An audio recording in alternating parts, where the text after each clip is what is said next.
Gamondi, akaingia Selamovic, ametoka Ramovic, akaja Habdi Milud, ametoka Milud, ameingia mtu mwingine hapo ujuzi tu tumemwona nani bwana yule Romain Folz, sio anapata vizuri, ametoka Romain Folz, amekaimu kwa muda mfupi sana pale wana Patrick Mabedi.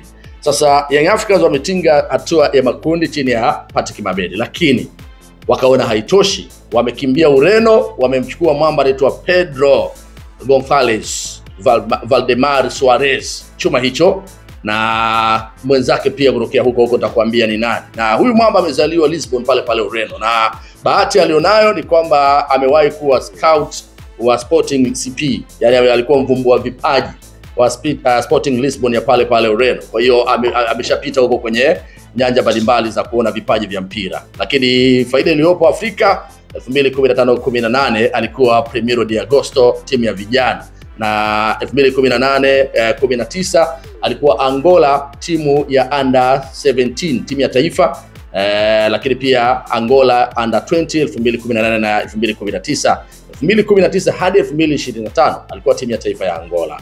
Kwa hiyo ukijaribu kuangalia huyu mwamba hajapata nafasi ya kufundisha club kwa level ya club, hasa team senior teams. Ukiacha Primeiro de Agosto ile ya vijana, hajapata nafasi ya kufundisha timu ya ligi kuu kusimama kama kocha mkuu huko alikotoka, pamoja na hapa Afrika ambako amepita. Faida alionayo ni kwamba amefundisha timu ya taifa ya Angola kwa mafanikio, anafikisha hatua kubwa kabisa katika michuano ya AFCON alifika hatua ya robo finali. Kwa hiyo sio kocha mdogo, ni kocha mkubwa ambaye alifanya makubwa sana akiwa pale kwenye timu ya taifa ya Angola. Sasa ameingia pale kwenye timu ya kwenye klabu ya Young Africans, wamempa nafasi kama kocha mkuu, na ni kocha mwenye umri wa miaka 49 anayetafuta 50. Kwa hiyo ni kocha ambaye tayari ni mkubwa kwa age, ili pia kwa mafanikio, kwa sababu tayari amepita maeneo mbalimbali. Sasa ni kocha ambaye pengine tutasubiria zaidi kuona Yanga itatolewa sehemu moja kwenda sehemu nyingine, kwa sababu hicho ndicho ambacho kinasubiriwa kwa hamu kweli. Wamepitia kwenye kipindi cha mazonge kweli. Yani wamepitia kipindi fulani ambacho sio kizuri kwao. Unaona bana kwa wanataka kurejesha Yanga fulani ya heshima. Lakini sio yeye, wamekuja wawili moja kwa moja, ikabidi watambulishwe siku moja tu, na mwamba mwingine pia, mtaalamu mwingine naye ameingia pale bwana Kisiki. Watu wakaona wasipoteze muda, waweke wote pale wamalize kazi. Kuna mtu alikuwa ananiuliza vipi kuhusiana na Patrick Mabedi. Mabedi bwana atawaambia anaenda kufanya kazi gani. Nimepewa za ndani pia bwana Mabedi naye kuna kazi atapewa afanye. Haondoki hivi bwana Mabedi. Bwana Mabedi haondoki hivi. Kwa bwana Pedro amekuja na msaidizi wake ambaye ni Felipe Pedro. Na yeye pia anaitwa Felipe Pedro. Kwa hiyo hapa ni Pedro Gonçalves, huyu hapa anaitwa Felipe Pedro. Wameingia hapo kwenda kuichukua Young Africans na kuipeleka kwenye nchi ya ahadi. Sasa kuhusiana Patrick Mabedi, namna ambavyo nimezinyaka za ndani, ni kwamba huyu mwamba bwana Yanga hawamwachi. Kwa wale walikuwa wanafikiria Yanga watamwacha huyu mwamba bwana, wananchi hawamwachi. Huyu mwamba moja kwa moja anapewa nafasi pale.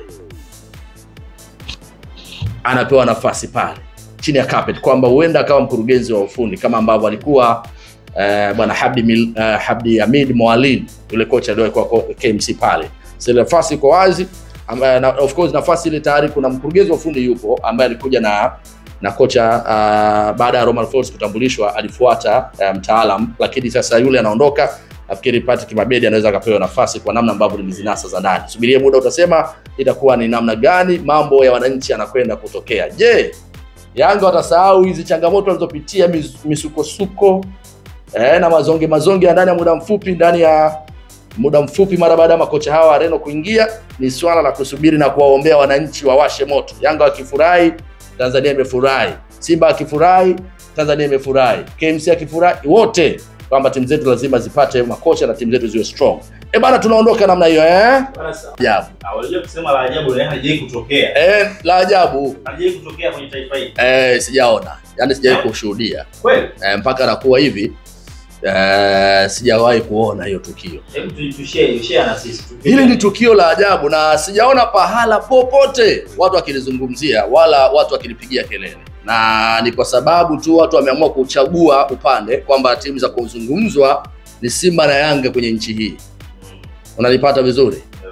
Wewe nawe ulizungumza kweli Jumamosi kwenye weekend viwanjani? Naanza na wewe. Nitaje sasa nilijue. Maki hapa naruka na watu jumla. Bana, mabodyguard waje kwa nyuma.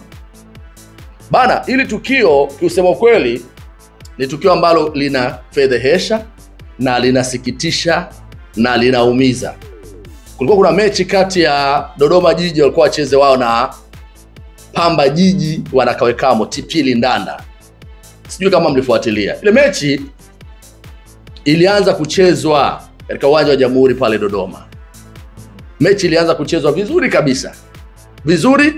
Na mechi ilipigwa usiku pale, taa zimewaka saa 1 pale. Sasa ile mechi wakati inachezwa, ilipofika dakika ya 7 kuelekea 8 ya 5 ilikuwa dakika chini kabisa kabla hata dakika 7 bana, taa za umeme zikazima, na watu kuja kufuatilia ni kwamba umeme ulikatika.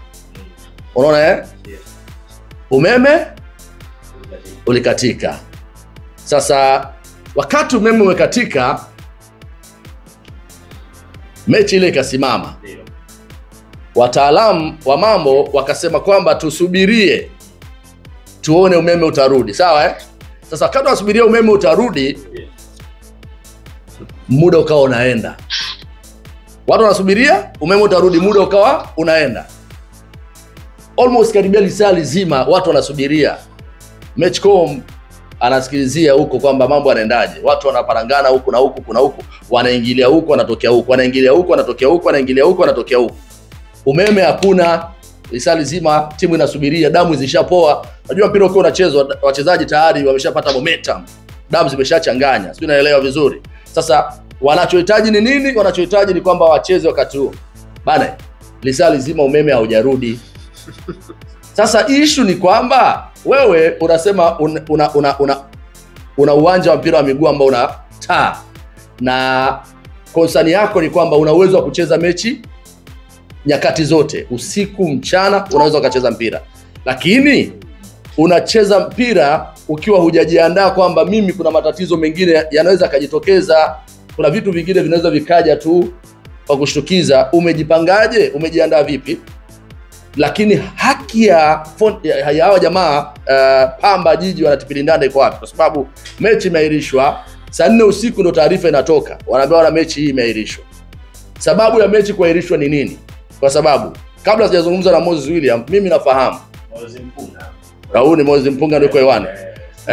Lakini Moses William pia ndamtafuta. Yaani kabla sijazungumza na hao wote, mimi ninachofahamu sababu mojawapo ya kuahirisha mechi ni sababu ambazo ziko nje ya uwezo kabisa, kwamba ni mafuriko, mvua kubwa imepelekea mechi kuchezwa. Nisikilize, umeme umekatika. Hivi alternative ya umeme katika ni nini? Wakili yako ya kawaida. Sio kurudisha, anarudisha umeme sio Dodoma, ni TANESCO. Sasa ndio hivyo. Sasa nasemaje, alternative ya umeme siku zote ni nini hata nyumbani kwako? Alternative ya umeme hata nyumbani kwako ni nini? Mpaka urudishe, kwa sababu unategemea. Kinyume cha umeme ni nini? Wewe unataka nini?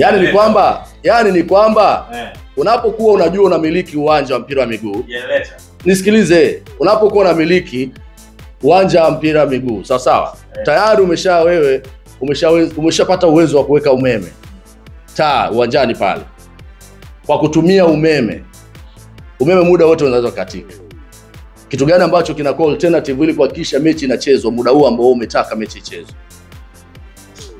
Si generator? Si ndio? Inapushi, kuna litazo. Generator zenye nguvu zinapushi. Yaani ni kwamba sio tika generator. Yaani kwa sababu huu mfano ambao najaribu kuweka hapa inaweza ikatokea kwa timu nyingine pia. Mechi kairishwa. Mwisho wa siku tunaweza tukaanza kuharibu hizo ratiba, gharama za hizo timu, hizo cost. Timu inasafiri kutoka Mwanza. Wamegaramikia safari, malazi, chakula, mafuta na kila kitu. Alafu mechi inakuja kuahirishwa kwa mazingira ya umeme, TANESCO umeme umekatika. Ambao ni nje ya timu. Ambao ni nje ya timu, ambao ni timu ngeni. Sijui unanisikia vizuri? Wanaathirika wao. Sasa sababu inayotoka ni kwamba umeme umekatika. Hawakuwa na njia mbadala kwamba instead ya umeme umekatika tunatakiwa tutumie generator. Hawajafikiria hicho kitu, kwa sababu mwisho wa siku leo imetokea kwa Dodoma Jiji na Pamba Jiji wanatipili Lindanda. Kesho itatokea kwa Coastal Union na timu fulani. Kesho kutwa Chamazi itatokea sio na timu fulani. Kesho kule atokea sijui Simba amenacheza na Fountain Gate hivyo. Point yangu mimi ni kwamba kipi kinapaswa kufanyika ili kuweza kusaidia hii, kwa sababu mwisho wa siku Pamba Jiji na TP Ndanda wameathirika, Dodoma Jiji wao pia wameathirika hiyo mechi haijachezo. Walioathirika zaidi ni wana TP Ndanda. Hakuna alternative yoyote. Hakuna alternative yoyote. Yaani wamiliki wa uwanja ndio wanahusika. Sio Dodoma hapa nimetoka kusema wamiliki wa uwanja. Kwa sababu Dodoma Jiji nao wameathirika.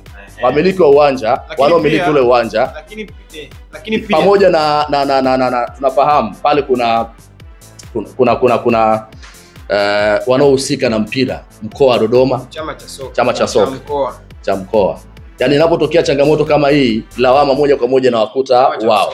Sababu Dodoma Jiji hapa hahusiki wala Pamba Jiji wana TP Ndanda hawahusiki. Dodoma Jiji wanatumia ule uwanja.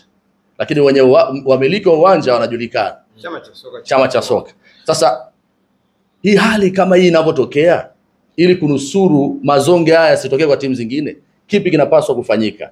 Na mechi imeahirishwa saa 4 usiku ndo taarifa inatoka. Ndio itilafu ni ngumu kuisolve muda huo. Sawa, mimi nafikiri hapa yuko hewani nani? Moses Mpunga. Moses Mpunga, na wewe pole kwa zahama iliyotokea. Hapa ni muda wa friji bovu, nyeupe nyeupe, nyeusi nyeusi. Ni zahama hii kwa sababu mechi mmepanga